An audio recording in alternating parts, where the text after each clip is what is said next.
And that's how I ended up riding the horse. Lo and behold, he won. And the, the thing is, with El Piche, I ran 6 wide, well, from about 1400.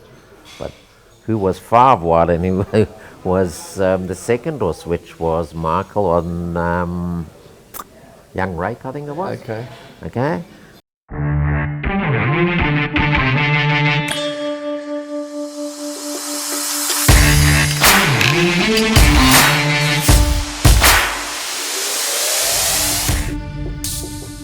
It's Thursday morning and we're at the Summerfeld Clubhouse at the usual place where we record our weekly In the Box Seat podcast.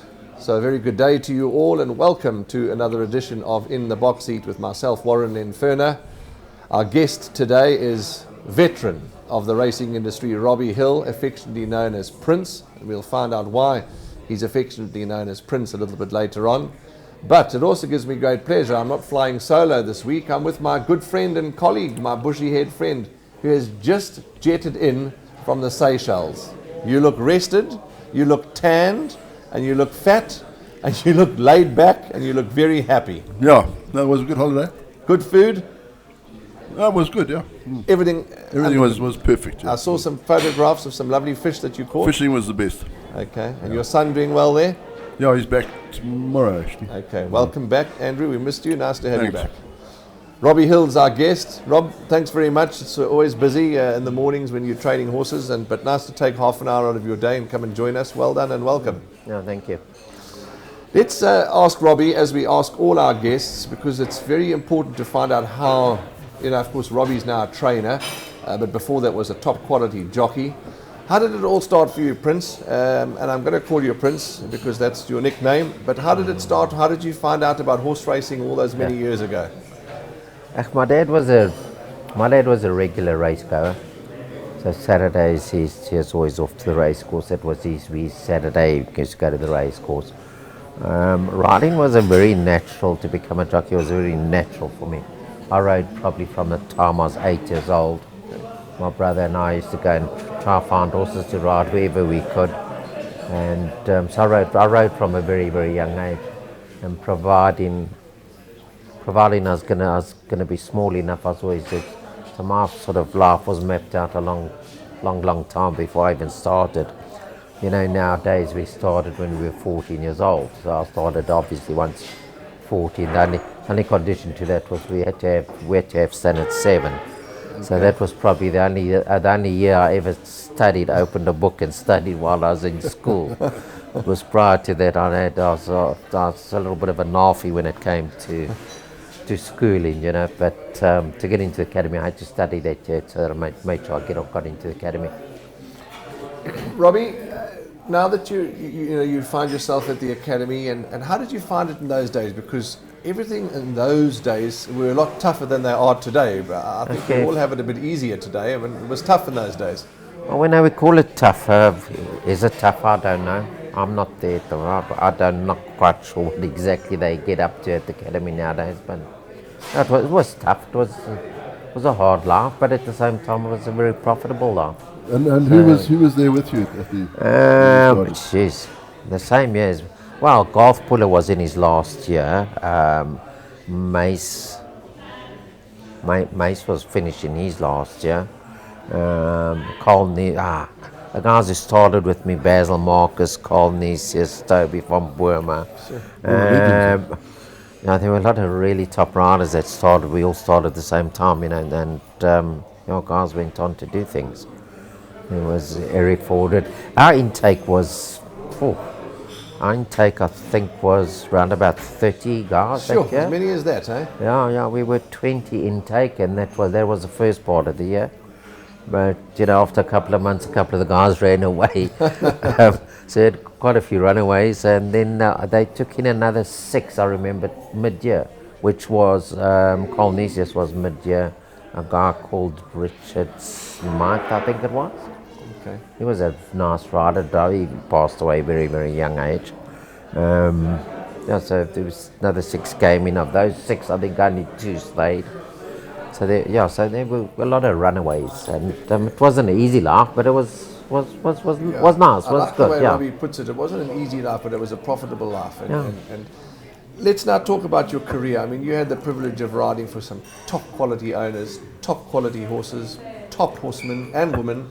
It was great, Rob. I mean, obviously we can't talk about your whole career, but touch on a couple of highlights because you had really a darn good successful time, didn't you? Sure, the highlight would be the ultimate is winning that July, but then again, I grew up in Johannesburg, so for me, my first couple of years, the highlight was to win. Those days was the Holiday Inns, which was the old Summer Cup. Okay. Unfortunately, that race has now just changed names so many times that there's not even a highlight in anybody's book to win it. But that's from changing the dates and moving the race around and whatever. But when I was growing up, most certainly the Holiday Inns was the race. Prize money was the biggest race in the country. Okay. And that, of course, I won for Ricky Howard Ginsburg. I won that in 1980 on a filly called Bold Cherry. Bold Cherry, you must Bold. remember that. Well, the cock when he took over. He took over from Ginsburg, but I'd already left Ginsburg. But Bold Cherry was 1980. She was the first filly in 50 years, from what I recall, to have won the race. A couple of fillies have since won the race, but... I think it was Mike de Kock's first feature race. No, it was Ricky Ginsburg. Ricky Ginsburg, 100%. I rode for Ricky for a couple of years. And, de Kock took over. I'd already... He was assistant to, he was assistant to Ginsburg, but I'd already moved to Durban at that stage, so... What prompted you to move to Durban?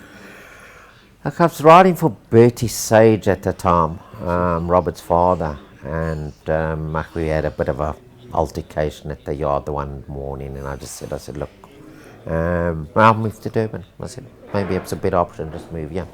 And I've never looked back since, I must be honest. So, Robbie, talk about the move to Durban, and there was a bit of an altercation, but your personality, you are a no-nonsense guy. You tell it as it is. You do your work, and you run a tight business. As a rider, you run a professional business. As a trainer now, you run a professional business. A is A, B is B.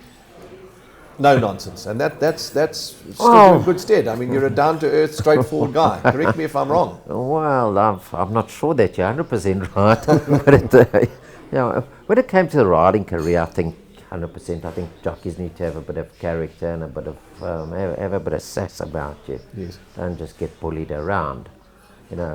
As a trainer, things sort of Would you find harder, training or riding? Riding became very easy, especially my latter years. My last 15 years riding was very, very easy. So, I've asked Anton Marcus the same question. I said, surely riding's become very easy for you. He said, no, it doesn't. He says, it hasn't got any easier. But I'm sure all the guys, the longer you do it, the easier it becomes, It's like anything. That's my opinion anyway. Yeah, I suppose when you, especially when you're a good rider as you were, you get decent horses to ride. I mean, you were with Dennis for how many years? Yeah, I rode for Dennis on and off from the time, from I think it was 87, probably till 2007 on and off. The off was when I was in Mauritius. So I used to duck to Mauritius, and that was very lucrative for me anyway. So. But Robbie, the riders of, as I said, the caliber of horse, in my opinion, is changed. The caliber of most has changed. Now, we've got a lot of good riders in the country, but there are also some riders that may battle. What do you think it is? Is it only ability, or can you see guys and girls that have maybe got lesser ability, but with the right work ethic that could make it? What's lacking in the riders' ranks today, in your opinion? Very unfair to knock what we got here at the moment, and I'll tell you why. Because when we grew up, we rode work next to jockeys every day of our life. We were next to jockeys. As an apprentice, you rode work next to somebody, and that somebody would be a jockey most of the time. These poor guys, fellas today, they don't have that privilege. Okay. Well, most of the jockeys, most of them don't really put much in work-wise. A lot of them travel, so that you can sort of excuse them for that. but they don't rather work with the apprentices. So a lot of that is sort of filtering through. Yeah. But then, much as we say that, when you see these battling guys here in Durban, the guys who battle, obviously Robert Moore is a very, very good teacher. Yes. Because those guys go to Joburg and all of a sudden they set the track alight and they do well. They do very, very well. Donald Geertsen has just recently moved to Gauteng, and I think every time you look, he's bringing home a winner. So is it also, yes, you're 100% correct, Robert Moore is a good teacher, but also I think the fact that there's a lot more racing there too, that'll help. Well, that helps, but at the end of the day, you need somebody correcting your mistakes. Yes, yes. There's one big thing about riding racehorses. You actually need to just, what's that? No problem, we can sort that out. You say rectifying the mistakes, yeah. Yeah, you've got to rectifying the mistakes, but over and above that, for any jockey or anybody, I don't care what field you're in, Yes. if you don't recognise your own mistakes and take responsibility for them, so I messed that up, I messed it up properly, you're never going to learn, are you? Sure. You've got to actually acknowledge that you made a mistake. And a lot of these younger guys, you moan at them and point it out to them, they take offence by that. Yeah. Meantime, all you're actually trying to do is actually help them at the end of the day. Yeah, sure. I think it must be, I mean, a huge help if you're riding work with a jockey. I mean, you work your paces out and, you can say a half pace and the bloke's going flat out. I mean, that sort of... Well, what it does do, it actually takes a long time, and whether you're top jockey or bottom, that doesn't matter who you are. It takes a long time to actually learn how to ride horses and ride races properly. It takes a long time to do that. Yeah. And when so a lot of these guys, they've got access to there's quite a few jockeys that are trainers these days, ex-jockeys. And not only that, they're top ex-jockeys that are now trainers. But and I'm sure all of us are available, all of them are available, myself included, but somebody needs to take the bull by the horns and come and try to find out and say, all right, let's sit down and talk about this. Yes. If you look at Rachel Vinegar, Rachel obviously taken a lot of whatever she gets from Michael, and she's taken a lot of notice of what he's telling her, and that's why she's where she is. Yeah. Then you made the transition. Well, let's quickly talk about the July. We spoke about that big race in Johannesburg, but the July was obviously also. I mean, that's because not every jockey's won a July. I remember that day so clearly with El Picha. Just a great horse and a great win and a great day. Yeah, funny enough, there was Jeff Woodruff actually phoned me up. I'd just come back from injury. I'd been off for a long time. I was off for 5 months of that year, the beginning of that year. And I just come back to riding, and Jeff Woodruff phoned me, he said, do you want to ride my horse in the July? And I said to him, I'll phone you back, I'll let you know. Give me a day or two. I went back and I went home and I got on my computer and had a look at the horse's form. And then lo and behold, realised that they backed this horse to beat horse Chestnut in the Met. So that was good enough for me. I said, okay, I'll jump on this horse. And that's how I ended up riding the horse. Lo and behold, he won. And the thing is, with El Picha, I ran 6 wide, from about 1400. But who was 5 wide, and who was the second horse, which was Michael on Young Rake, I think it was. Okay. And Circular Life was Jeff Lloyd, I think, rode her. He was also 5 wide, I was 6 wide. And funny enough, I rode her was early in the day, on that same day, the July day, was also Roy Magnus in the juvenile race, that 1400 metre race for the premiers, what they call it. Yeah.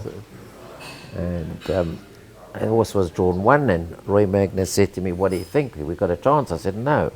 We've got absolutely no chance here. I said, why? I said, because we're drawn 1. I said, and from draw 1, I can't get 4 or 5 wide from this draw. There's no way in the world I'm going to get there with these horses all on my outside. The going on that particular day, the going on the inside was dead at Grable. after the July, I asked Jeff Woodruff, I said, how did you come up with me to ride this horse? And he said, I just wanted what he considered was the best jockey at Gravel that he knew of. And that's how I ended up riding horse. She's unbelievable. Hey, what a story that is. Yeah. But, Yeah. And Robbie, still, I remember when I did some work with you many years ago, that the Gravel is the deep draw. I mean, I know that one or two races would have worked in your favour, but in general, that you're out wide like that, it's hard to win from there, isn't it?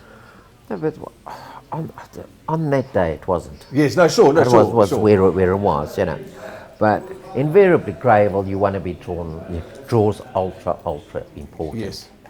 And it's quite simple, and it doesn't matter who you're riding. I often would ride a horse drawn well at Gravel, as opposed to a horse drawn wide, and the horse drawn wide may be 2 lengths better than you. Sure. I'd rather ride the horse drawn well. Drawn well, yes. And I'd find that two lengths, maybe even more. Yeah. And invariably, I wasn't wrong when I done that. Yeah, absolutely. But Robbie, you had a very distinctive style. I mean, you could watch any race, you could just pick you out straight away. Oh, most of the guys you can do that with is sort of straight. There's Michael Roberts. No, but you're the way I remember you. Yeah, most of the guys. Most of the guys, you go, maybe it's easier for us watching, but I can pick out all the top riders. You can always pick them out. Yeah. So. And do you talk about your riding style? I mean, remember Gavin Van Zel? What was Gavin Van Zel's nickname? Pots and pans. Pots and pans. Yeah, so everyone has their style, and of course Anton has his style. But is it something that you get on? It just comes naturally, your style. I mean, you don't mold yourself to ride in a particular style. Yeah, You're comfortable with, I suppose. that's what I was comfortable with. But then again, you ask about people moulding themselves. Jeff Lloyd moulded himself on Pat Edery. Okay. That's where the bounce, because Jeff was the first one who came with the bounce here in South Africa, but he watched Pat Edery all the time. Yeah. And that's where he moulded himself on that. So you can mould yourself on somebody. Yeah. But, Would you mould yourself on Robbie Shan? I don't think too many people would have, but Robbie had a weird style, but I mean, it worked, At the end of the day, horses run for you. Yeah, absolutely. Robbie looked like he's sitting in an armchair, but the horses gallop for him, So yeah. And also, I mean, we talk about Pierre. I mean, Pierre is such a treat to watch. There's so many. We was talking about the academy days and the riders, and we just, as you say, continue to churn out top quality riders. But to look at Pierre Stradum too, I mean, he's just in such great sync. As the horse goes forward, he goes forward. As horse, I mean, it's fantastic to watch. Then you stopped riding, etc. Just refresh my memory, or refresh our memory. You stopped riding. Was there an injury, or what made you stop riding? Yeah, I had to have a back off. Back off. Okay. Which I had in 2012. I stopped riding in May 2010. Okay. I had the back up. I had my coccyx removed first. Sure. I can't quite remember when that was, but it was also towards that, but they didn't want to do the 2 in 1. So they had to remove my coccyx. I haven't got a coccyx. Sure. And then I had the major backup, which that consists of 12 pins in my back. Sure. So that was a bit of a mission. Yeah. Then training, because you speak to some ex-jockeys and you say, "When did you become a trainer?" They say, "Not on your life, never." Was that always the case with you, or were you always keen to get involved and get training? I don't think I ever said not on my life, but maybe it wasn't really my first choice. But then again, as I said, I started in the racing. My racing career started when I was 14 years old. Yeah. So you didn't know too much more. I stopped riding when I was 54 years old. So Sure. lo and behold, I didn't know anything else. Sure. It was very, very hard. One of the hardest things I ever done in my life, in my career, in my lifetime, was to sit at home. I sat at home for 2 years doing nothing. Went off your head. I mean, you want to go mad. That was hard, yeah. Yeah. You see, that's the thing, Andrew, is that there's certain people that can sit up at home, put their feet up, and watch Netflix all day, and then you get a guy like Robbie who's always been active, always been working, always been busy. So that 2 years, Robbie, you had 2 years off, and you say you didn't enjoy that at all. No, that was not for me. Not for me to sit at home and do nothing and have no, you have no purpose. Yeah. I used to try and make myself sleep as long as possible in the morning because I had absolutely no purpose to get up. Okay, sure. And then your home, your and Tessa's home was obviously in Umhlanga, Mount Edgecombe, and then to save the drive backwards and forwards, you've relocated to Hillcrest area. And how did you take that transformation? Yeah, that was actually part of the problem. Most of that was because the grandkids were all up here. The grandkids are up this side of the world. So hence, my wife wanted to move back and be closer to the grandkids, which actually made sense because it was costing a fortune on petrol for her coming up here every day and myself travelling from Mount Edgecombe every day. And today would have been a nightmare. Over and above that, the traffic started to get really, really horrible. Impossible, and became impossible for a while. They've now, since we moved here, they've redone those roads. So obviously you've got, Gurney Road, that turn off, and then you've got the Umhlanga turn off. They've all been remodified, so they've relieved a lot of that traffic. Pressure, The traffic before we moved this way, we've been up here 7 years. I know it's hard to try ridiculous. Ridiculous. Absolutely, that's roads. And you, of course, Maritzburg from. Oh, it's a lovely drive now. Yeah, lovely. For Robbie, but not for you. No, not for me. Not for me. Not for you. Robbie, owners. The game needs more owners, new owners, etc. But you've got a lovely handful of guys and girls that support you, and you continue to produce the results. You've got to be happy with the way things are going. One would always, it's difficult to go to the sales and sort of, go and try and pick out some horses that don't cost a lot of money, and that's what we do. Is horses don't cost a lot of money. We haven't got the money to spend on. Sure. I haven't got those owners who spend that kind of money. So maybe that's awkward. It's hard. It's difficult. But at the end of the day, I quite enjoy it. So And where did you find Pearl of Asia? Pearl of Asia was found at Sabaya sale, funny enough. Actually, that's a bit of a scary story because from Sabaya and Suncoast, which is a KZN sale, Red Chestnut Road came off those sales. Campharatus came off those sales. Jeez. Pearl of Asia came off those sales. So there's been some. Those were 3 top horses off a KZN sale. Yeah. Another top one which I purchased at the time was Emerald Palace. That's the horse she ended up with Gareth Van Zyl, and she won by 2 streets. The next time she won by 5 streets, and then unfortunately died of colic. Sure. So there've been some really, really, weird luck, whatever. I've managed to find some really good horses off that side.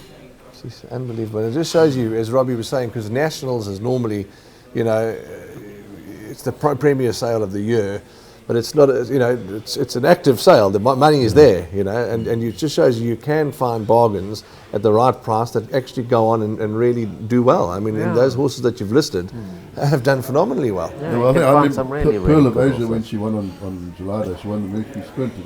Yeah. He won because I think it started favourite because we're betting into Hong Kong pools. A lot of the Hong Kong and all the Chinese thought Pearl of Asia. Okay. Yeah. So it must stole your price. No, absolutely. I was funny enough, I had COVID at the time, so yeah. But Pearl of Asia he was very, very unlucky at Maritzburg in the sprint at Maritzburg. Okay, then he went on to run in the Merchants. This is a build up into that, into the Mercury Sprint. He ran in the Merchants. Should never ever have got beat in the Merchants either. So, when he won the Mercury Sprint, I think he won off a 108.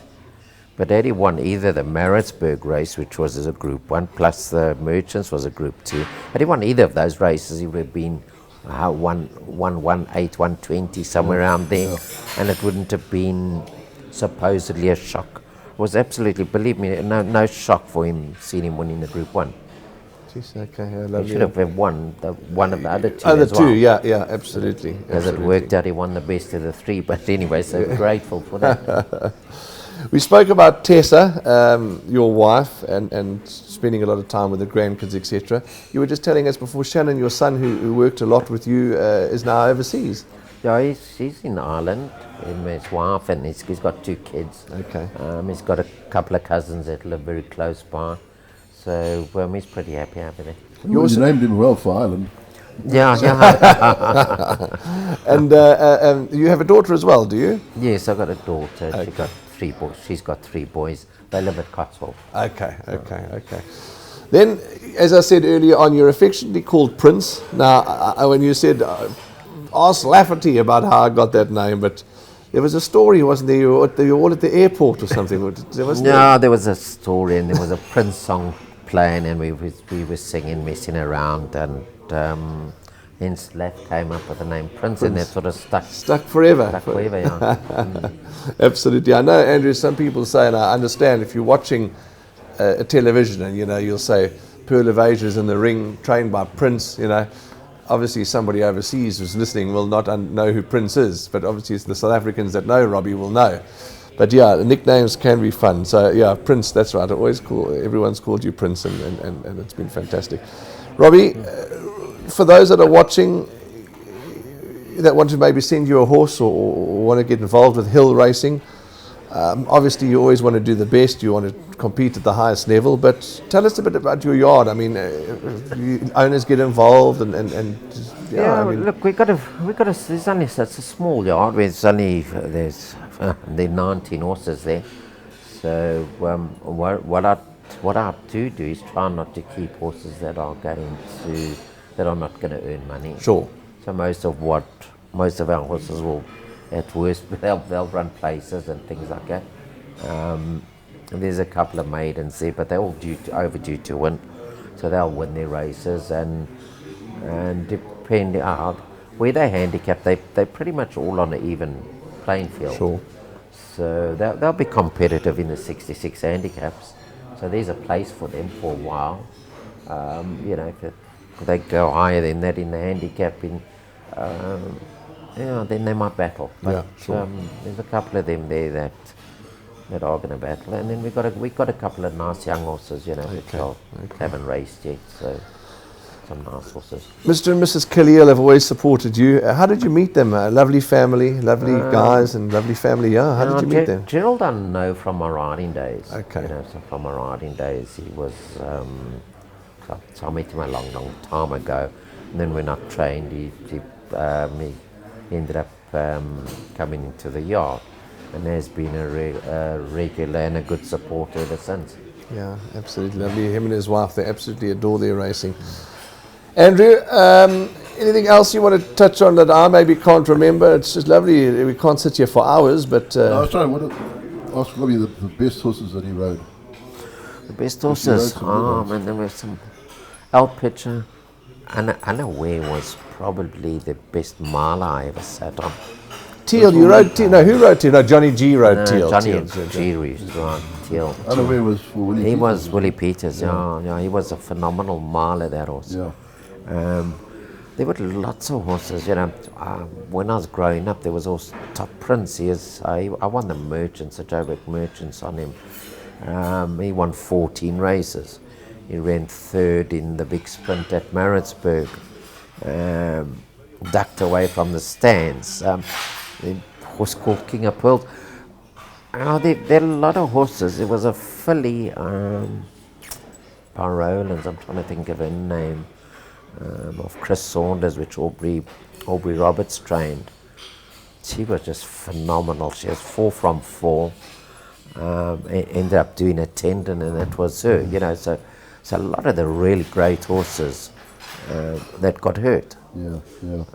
I had the privilege of run for Lily as a 2-year-old.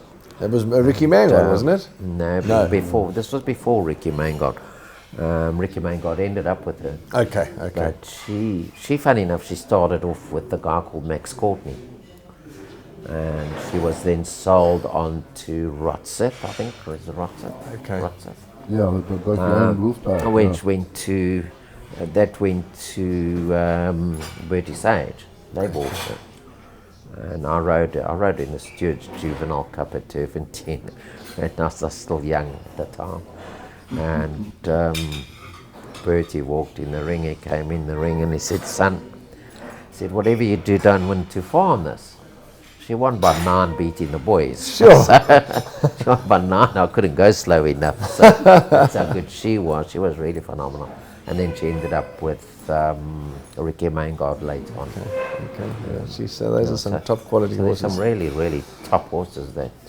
You must have had some good horses with Dennis.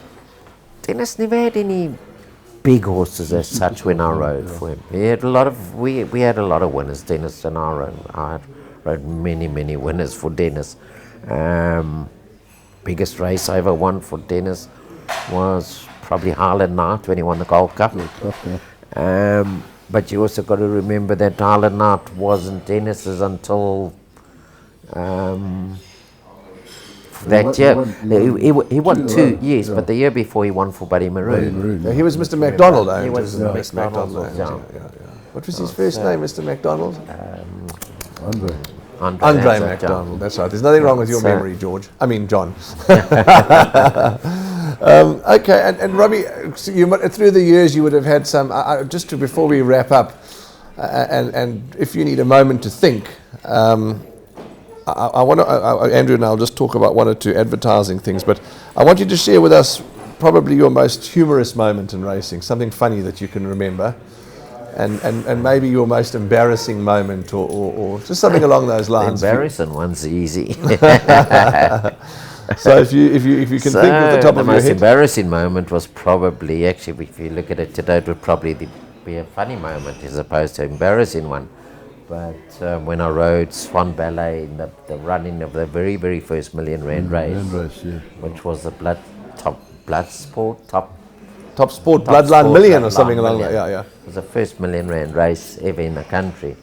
I rode the Swan Ballet, which there was quite a long story to it. It just didn't just happen the way, when you watch it on TV and you say, "Look at this jockey, how can he behave like that?" But anyway, I had a chat with the starter. Starter said, "No, he's got a good feel." Anyway, lo and behold, they loaded me 6 from last, and the horse threw its toys, went underneath the gate, and of course didn't run in the race. Obviously, I thought she had a very, very, very big chance, but you just have to see my behaviour on that, and you know that I obviously thought it had a very, very big chance. So that was probably my most embarrassing moment. Okay. Most humorous one. Humorous, wow. yeah. There's always jokes and fun and. I know. I remember with Kevin Shea in one of his interviews. Remember that Lafferty asked him. He said, "Tell us about the rest of your rides," and he said, "No, I got my ride in the car on my way home, etc." Any more rides today? Left, I got 2 more. One on the way home in my car. Yeah, that'll be a good ride because it's drawn well. Yeah, and my wife tonight. And if I really have to stick my neck out, I think the ride home will be a little bit longer than the one afterwards. Thanks very much. Thanks, Nav. There must have been many of those sort of funny moments. Yeah, there are lots of funny moments, but I was quite.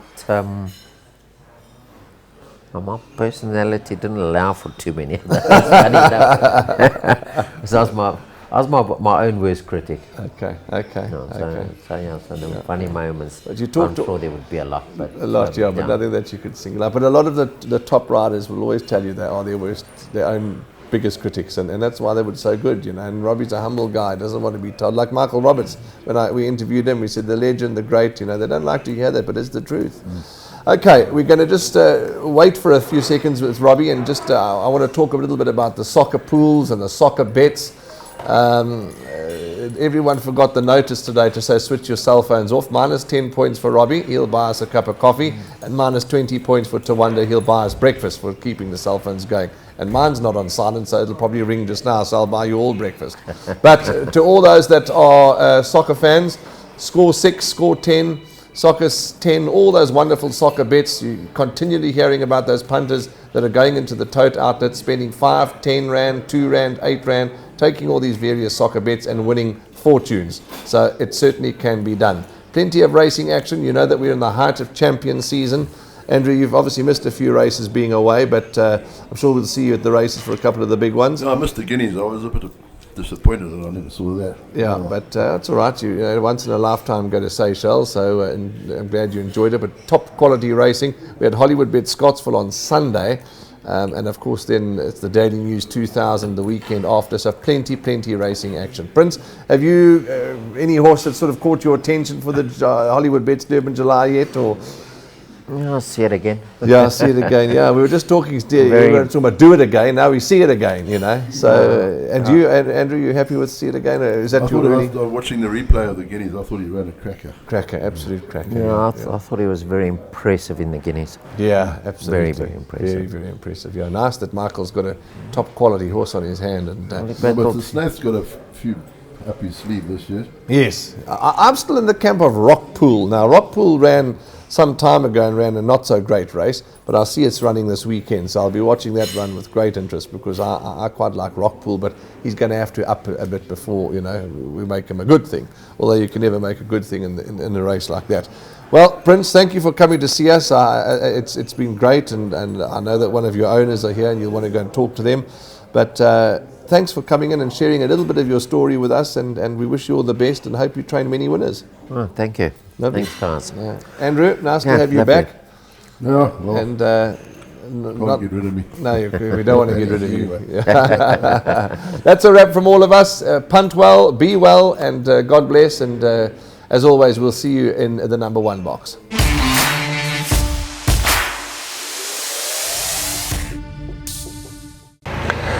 Thank you for watching this week's episode of In the Box Seat podcast right until the very end. And we hope that you enjoyed it because we certainly did. If you missed last week's podcast, In the Box Seat podcast with Andrew and myself, please go and watch it here. And last week's episode will be right there for you to go and enjoy and watch, as we know you will certainly enjoy In the Box Seat podcast from last week.